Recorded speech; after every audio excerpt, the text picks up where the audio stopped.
करेण वीणां परिवादयन्तीं तथा जपन्तीमपरेण मालां मरालपृष्ठां सन्निविष्टां सरस्वतीं तां शिरसा नमामि। सरस्वतीं तां शिरसा नमामि। पूज्यपाद गुरुदेव जी के सादर श्री चरणों में को नमन करते हुए अपने सभी श्रोता बंधुओं को प्रणाम करते हुए अपने इस व्यासपीठ से इस माध्यम से हम आप तक पहुंच रहे हैं। हमारी यह श्रीमद् भागवत कथा आप सुन रहे हैं और मैं श्रीमद् भागवत कथा प्रथम स्कंध भाग 1 से लेकर ये आपका 12वां भाग है, जिसे लेकर के हम आपके बीच में आए हैं। और इस प्रसंग में, पिछले प्रसंग में आपने सुना था राजा परीक्षित की यही कथा चल रही है। और इसी में जब अश्वत्थामा की मणि अर्जुन ने ले लिया और उसके बाद जब धक्का मार के भगाया और वो अपमानित होकर चला गया, तो इधर भगवान पांडवों से बोले, भाई आपके बीच रहते बहुत दिन हो गए, अब हमारे द्वारिकावासी भी हमारी बहुत राह देख रहे होंगे, तो अब हम अपने घर चलें। पर कोई भी पांडव प्रभु को भेजना ही नहीं चाहता, विदा करना ही नहीं चाहता। आपस में विचार किया, अंत में निर्णय लिया, देखो भाई आज नहीं तो कल विदाई तो देनी ही पड़ेगी। कब तक हम इन्हें अपने पास बांध कर रखेंगे? हमें अब स्वार्थ त्याग कर द्वारिकावासियों पर भी ध्यान देना चाहिए। जैसे तैसे सब राजी हुए और भगवान की विदाई की तैयारियां होने लगी। भगवान को ले जाने के लिए दिव्य रथ तैयार होकर आ गया। समस्त पांडव परिकर मिलकर प्रभु को विदा देने लगे। द्वारकाधीश की जय जय जयकार बोलते हुए सब विदाई दे रहे हैं। भगवान द्वारिका जाने के लिए अपने रथ में एक कदम रख दिए। बड़ी अपूर्व झांकी हो रही है। एक चरण धरती पर है, एक चरण रथ पर। एक भुजा से रथ को चढ़ने के लिए पकड़ रखा है और दूसरी भुजा से सबको अभय मुद्रा में आशीर्वाद दे रहे हैं। मंद मंद मुस्कुराते हुए प्रभु की छटा का सभी दर्शन कर रहे थे कि अचानक एक अबला चीखती पुकारती बाल विधवा दौड़ी दौड़ी आई और चरणों में लिपट के पुकारने लगी, पाहि पाहि महायोगिन देव देव जगत्पते नान्यम तद्भयं पश्ये यत्र मृत्यु परस्परम। पाहि माम कहते हुए चरणों में उस देवी को गिरते देखा। भगवान सावधान हो गए। देखने वाले हैरान हो गए कि ये अचानक कौन आ गया। प्रभु ने ध्यान से देखा, अरे ये तो पांडवों की कुलवधू है, अभिमन्यु की पत्नी उत्तरा है। अभिमन्यु तो वीरगति को प्राप्त हुए चक्रव्यूह में, परंतु गर्भवती होने के नाते देवी उत्तरा सती न हो सकी। आज वह बेचारी विकल चरणों में पड़ी है। प्रभु सावधान होकर मुस्कुराए, अरे देवी क्या हुआ? गिड़गिड़ाती हुई उत्तरा हाथ जोड़कर बोली, प्रभु आज मुझे आपके अतिरिक्त अपना कोई भी रक्षक त्रिभुवन में दिखाई नहीं पड़ रहा। प्रभु के अतिरिक्त दूसरा कोई भी मेरा रक्षक नहीं। ऐसा दिव्य भाव मन में जागे, वही सच्चा अन्य आश्रित भक्त है। और भगवान की तो प्रतिज्ञा है, अनन्यास चिन्तयन्तो मां ये जना पर्युपासते तेषां नित्याभियुक्तानां योगक्षेमं वहाम्यहम्। अन्याश्रित होकर देवी उत्तरा चरणों में गिरी। क्षण भर का विलंब किया होता तो अनर्थ हो सकता था। भगवती द्रौपदी ने भी प्रभु को पुकारा तो था, पर कौरव सभा में कब पुकारा? जब चारों तरफ से निराशा हाथ लगी। कभी अपने पतियों को देखती है, कभी द्रोणाचार्य गुरुदेव को देखती है, कभी पितामह भीष्म को, पर सबका सिर झुक गया। चारों तरफ से निराशा पिशाची ने घेर लिया। तब जाकर प्रभु से आशा जागी और द्रौपदी की रक्षा प्रभु ने की। पर उत्तरा देवी ने ये भूल नहीं की। पूरा परिवार खड़ा है प्रभु को विदा देने के लिए, परंतु उत्तरा ने किसी अन्य का विश्वास नहीं किया, भरोसा नहीं किया, आश्रय नहीं लिया और सबके बीच आकर गोविंद के पाद पद्मों को पकड़ लिया। प्रभु रक्षा करो। आप देख रहे हैं ये तेज पुंज मेरी ओर बढ़ता ही चला आ रहा है और निश्चित ही ये मुझे भस्म कर देगा। मुझे अपने प्राणों का तनिक भी मोह नहीं है।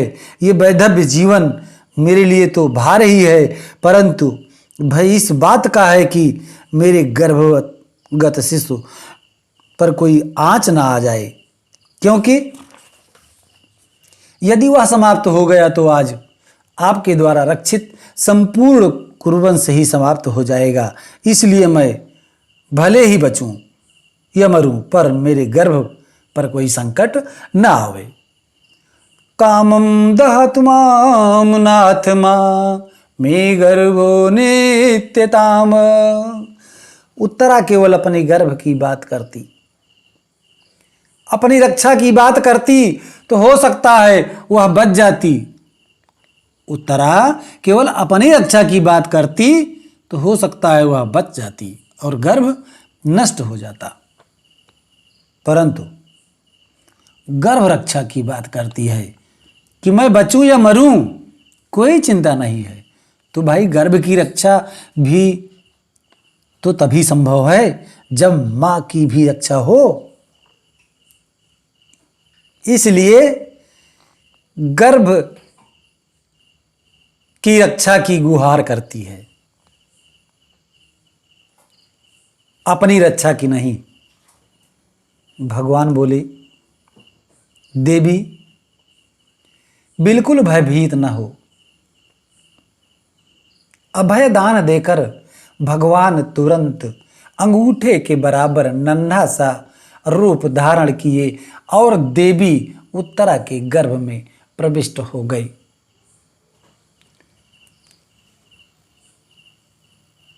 बोलो वासुदेव जी महाराज की जय। भगवान उत्तरा के गर्भ में ज्यों ही प्रविष्ट हुए, नन्हे से परीक्षित अभी गर्भ में विराजमान है। अश्वत्थामा का भेजा हुआ ब्रह्मास्त्र जलाने के लिए अंगारा बना चला आ रहा है। परीक्षित नन्हे से कांप रहे हैं, उस तेज से संतप्त हो रहे हैं, बिलख रहे हैं, विकल हो रहे हैं। पर अचानक उनकी आंखों के सामने वहां चतुर्भुज दिव्य रूप प्रकट हुआ। भगवान ने अपने दिव्य तेज और प्रभाव से ब्रह्मास्त्र को शांत कर लौटा दिया और परीक्षित की और अभय मुद्रा में आशीर्वाद दिया। परीक्षित की नन्ही सी आंखों में वह झांकी हमेशा के लिए बैठ गई। ये अचानक अंगारा जो आग का मुझे जला रहा था, उससे मेरी रक्षा करने वाला ये चार हाथ वाला कौन आ सक गया? और चित्त में जो छटा एक बार चिपक जाए वह निकलती नहीं है, विशेषकर बालकों की, क्योंकि बालक का चित्त एकदम विशुद्ध होता है।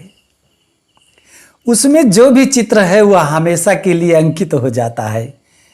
अभी परीक्षित का तो जन्म भी नहीं हुआ, माँ के गर्भ में ही हैं। संसार का दृश्य अभी देखा ही कहाँ है, गर्भ में ही ये 4 हाथ वाले का दृश्य दिखाई पड़ गया और ये प्रत्यक्ष देख लिया कि इसी ने मेरे प्राणों की रक्षा की है।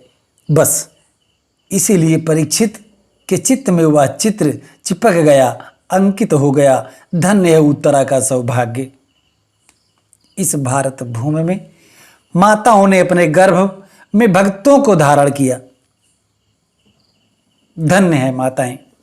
ध्रुव और प्रहलाद के रूप में भगवान को भी अपने उदर में धारण किया, श्री राम और कृष्ण के रूप में। पर ऐसी भाग्यशालिनी माता कोई नहीं हुई जिसके गर्भ में भक्त और भगवान एक साथ विराजे हुए।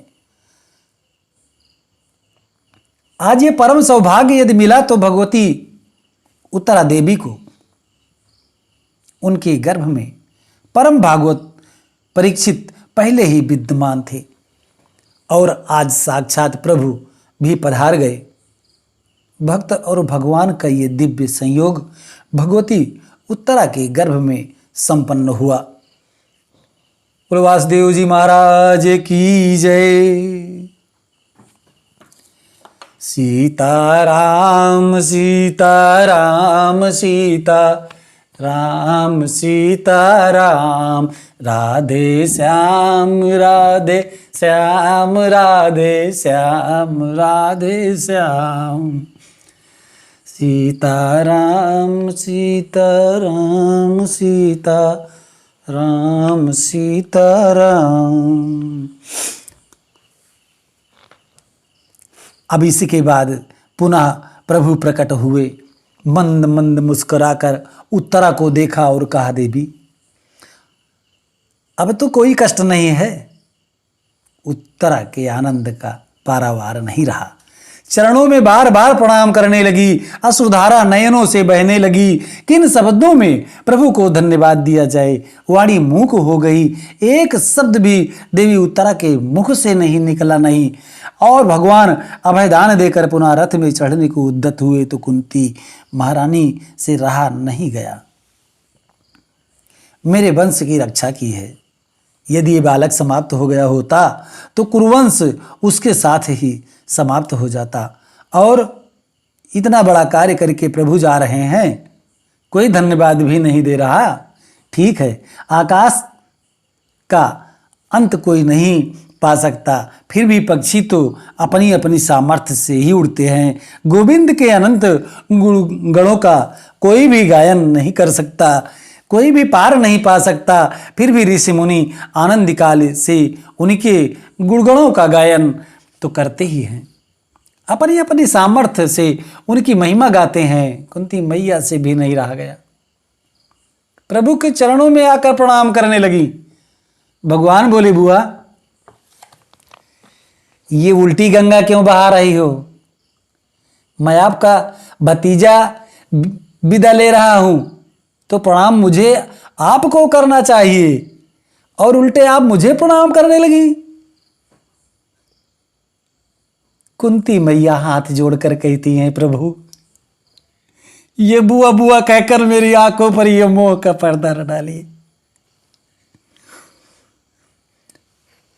अनेकों बार आपकी भगवत्ता को मैंने ठीक से जान लिया, समझ लिया है, पर जैसे ही आपकी भगवत्ता मेरी समझ में आने लगती है तभी बड़े प्यार से आप बुआ जी इतने प्यारे से बोलते हो कि आपकी सारी भगवत्ता भुलाकर केवल भतीजा मानकर रह जाती हूं। इसलिए निवेदन है कि थोड़ी देर मौन ही खड़े रहो। आज जो उद्गार हृदय में आ रहे हैं उन्हें कह लेने दीजिए। मैं आज अपने भतीजे को प्रणाम नहीं कर रही, अपितु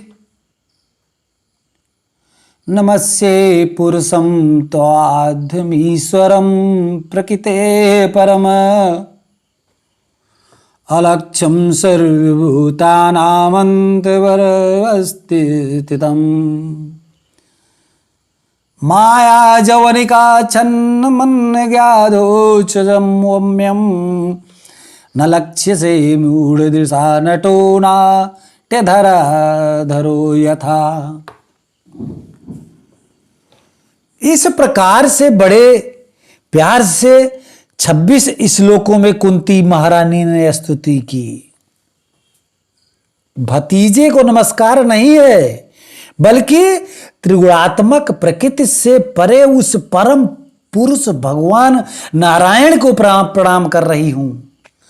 आश्चर्य की बात है कि सबके भीतर भी आप ही विराजमान हो और बाहर कण कण में अणु अणु में आपकी सत्ता विद्यमान है, पर इसके बाद भी दिखाई नहीं पड़ रहे। भीतर बाहर सर्वत्र आपकी सत्ता है, फिर भी दृष्टि गोचर नहीं हो रही है। क्यों दिखाई नहीं पड़ रहे? क्योंकि सबकी आंखों पर माया का घूंघट जो डाल रखा है। माया का इतना बड़ा पर्दा डाल दिया कि जब तक अपना माया का वह घूंघट न उठाए तब तक कोई आपको नहीं जान सकता, कोई नहीं देख सकता। हे प्रभु, आपका ये जो सुंदर विग्रह है, ये परमहंसों को भी श्री परमहंस बनाने के लिए, उन परमहंसों के हृदय में भक्ति योग का विधान करने के लिए ही आपका मुख्य रूप से अवतार हुआ है। आपके अवतार का मुख्य हेतु मैं तो यही मानती हूं, बड़े बड़े अमलात्मा, विमलात्मा, महात्मा, योगींद्र, मुनींद्र, संत, सन्यासी आपके इस रूप के रहस्य को नहीं जान सकते, तो कथम पश्येमहि स्त्रिया, मैं एक साधारण सी स्त्री क्या समझूं? मैं तो सिर्फ इतना जानती हूं कि मेरे भैया वसुदेव और भाभी देवकी के 8वें पुत्र हैं आप।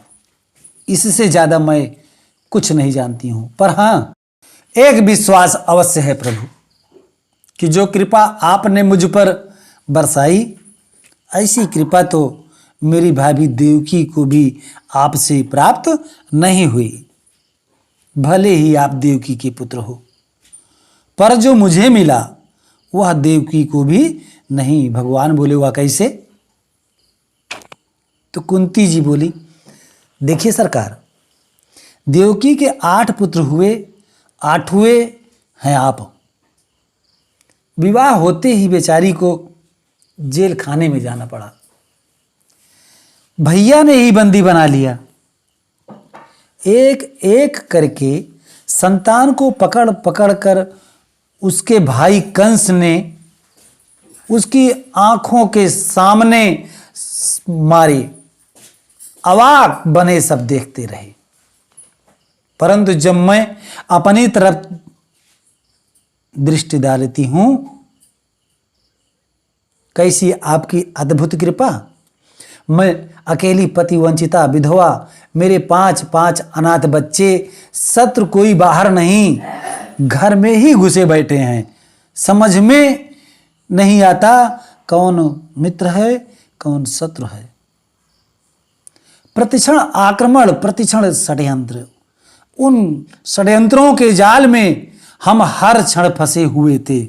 कितने षड्यंत्र नहीं रचाए गए, पर कितनी बार आपने हमारी रक्षा की। 1-2 बार नहीं महाराज, कहां तक गिनाऊं, कब तक गिनाऊं। विषान महाग्नेह पुरुषाद दर्शनादस्त सभाया वनवास कृत छूता मृदे मृदे अनेक हारस्तास्त्र तो द्रोणस्त्रस्त्राश्चास्म हरे विरक्षिता। मेरे पुत्र भीम को मारने के लिए जहर के लड्डू खिलाए थे, परंतु जब मुझे वापस मिला मेरा बेटा 10,000 हाथियों का बल प्राप्त करके लौटा।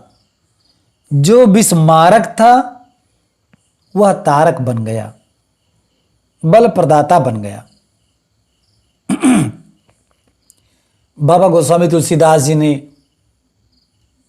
रामचरितमानस में भी लिखा है, गरल सुधारिपु कराई मिताई, गुआ पद सिंधुआ नल शीतलाई। जिसके ऊपर गोविंद की कृपा हो उसके लिए विष भी अमृत तुल्य हो जाता है, शत्रु भी उसका मित्र बन जाता है, अग्नि उसके लिए शीतल हो जाती है, भयंकर विशाल सागर उसके लिए गोकुल गोपद के समान हो जाता है। मैंने प्रत्यक्ष देखा प्रभु कि जो विष मारने के लिए खिलाया था वह शक्ति प्रदाता बन गया। लाक्षा भवन की आग से कौन बचाने वाला था?